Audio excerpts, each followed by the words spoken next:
I was visiting a couple of friends at UCLA. We were chilling in front of Royce Hall when suddenly the building caught on fire. I got up at once and started running as flames rapidly spread.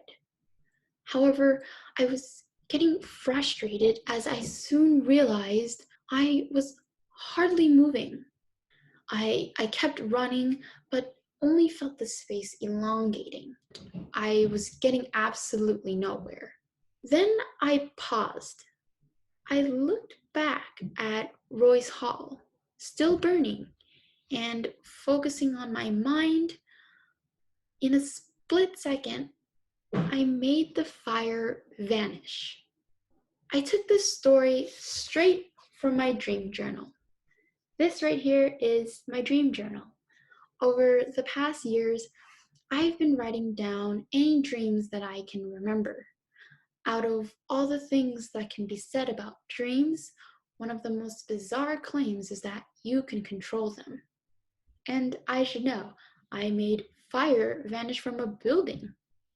This is what's known as lucid dreaming. It's what happens when the dreamer becomes fully aware that they are dreaming. That awareness is all it takes to become lucid. Professor Matthew Walker, a sleep researcher at UC Berkeley, described how lucid dreaming was considered a sham. There was a lot of skepticism, and back then it was very difficult for people to believe in this idea. Gradually and formally, lucid dreaming has become researched since the 1960s. Professor Walker continues to describe how scientists eventually gained objective proof of lucid dreamers using brain imaging techniques. Voss, Halsman, Tuen, and Hobson, authors of Lucid Dreaming, A State of Consciousness with Features of Both Waking and Non-Lucid Dreaming, expands on this proof of lucid dreamers as they explain how the tracings of sleep in these brain imaging techniques can show how voluntary or predefined eye movements explain the nature of lucid dreaming. So, how does lucid dreaming work on a neurological level? What happens during a lucid dream? In short, through the various stages of sleep, the most likely time to have them is during rapid eye movement, or REM. The activities of the brain's neurons during REM is similar to the activities of our neurons when we're awake, which is why lucid dreaming can feel very real in the subconscious mind.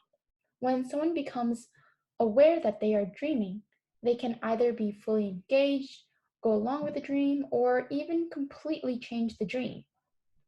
This leads to why lucid dreaming is important. Most people get interested in lucid dreaming in order to fulfill their fantasies. Others might claim that it's a gateway into your subconscious. According to Vadim Rottenberg, a publisher of Frontiers in Psychology and formerly affiliated with a mental health center in Israel, people who are able to lucid dream can help him or her build models of their own relationships, experiences, and storylines. You can soar up into the heavens world or even imagine yourself kissing your favorite celebrity. The sky's the limit in terms of what you can do. Personally, for me, my journey into lucid dreaming has enabled me to find the self-exploration and control, which brings me joy.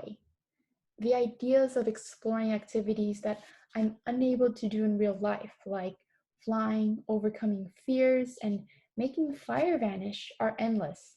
On a deeper level, I am learning more about my subconscious mind and what it can do. To those who have had the opportunity to lucid dream, you might find this relatable spark of emotions and expressions. To those who have not experienced lucid dreaming and are curious on how to lucid dream, there are actually several techniques to lucid dreaming. One way is called the mild technique, or the mnemonic induction to lucid dreaming. According to Stefan Laberge and Howard Reingold, authors of Exploring the World of Lucid Dreaming, the mild technique involves yourself repeating in your brain something similar to the phrase, I'm going to remember my dream. This will allow your brain to practice telling it that remembering your dream is important. As an analogy, it's similar to how you say, I'm going to take out the trash during the day. As you repeatedly say, I'm going to take out the trash, you will eventually take out the trash. Other ways include keeping a dream journal, like what I've done. This will help your brain practice remembering your dreams as well. Lucid dreaming is still an ongoing research, and we don't have all the answers to lucid dreaming, but this is what makes lucid dreaming more interesting. The unknown and mysteries of lucid dreaming. Various sleep researchers would readily agree that by studying lucid dreaming, we are able to learn more about our consciousness and its differences. For now, lucid dreaming has enabled people like myself to self-discover and self-explore. We are able to find this bit of joy in controlling our dreams in another dimension. Perhaps the next time you wake up, try to recall your dream, and if you can, write it down somewhere. You'll be one step closer to lucid dreaming. Embracing the subconscious will open doors to a whole other dimension. Don't forget to rest, but have fun exploring.